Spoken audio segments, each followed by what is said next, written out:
What's up, everybody? It's me, Joey P, Joe Pizzapia, and welcome back, everyone, to Joe Knows. It's 2019, the football season's back. Joe Knows is back, which means that the knowledge inside this beautiful bald head of mine is ready to help you win more fantasy football titles. So let's get after it and what Joe knows about the whole running back shuffle. So many moving pieces, right? LeSean McCoy goes from the Bills over to the Chiefs. Hyde goes from the Chiefs over to the Texans. So many moving pieces. So what does it all mean?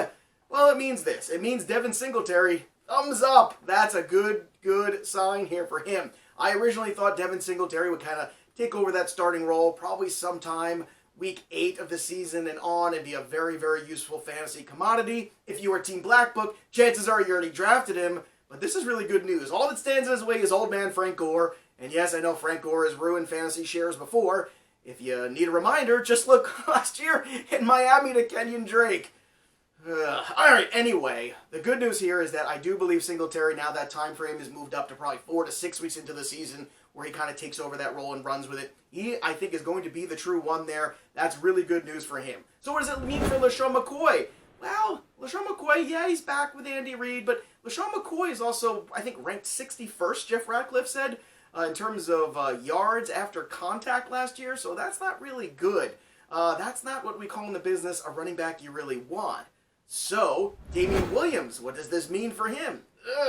I think Damian Williams is kind of the forgotten man here. I know they say they're going to start out with Shady, they're going to start out with Williams, and it's going to be a timeshare. It's going to be great. All I know is this. If Damian Williams was lighting the world on fire, then why did they bring in LeSean McCoy? And if LeSean McCoy was any good, then why the hell are the Bills dropping him?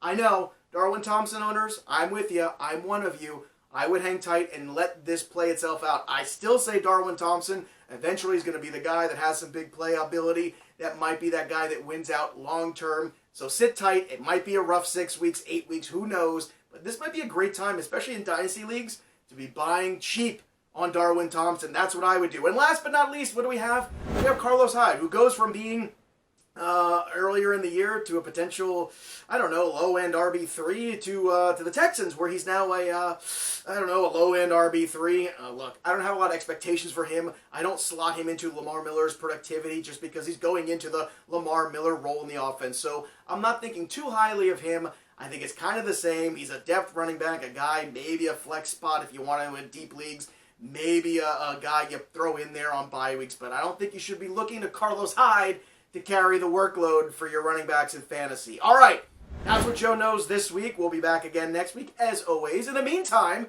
you can follow me on the Twitter machine, at JoePizzapia17. Check out all the great content at FantraxHQ. That'll do it for me. We'll see you next time, kids. Peace.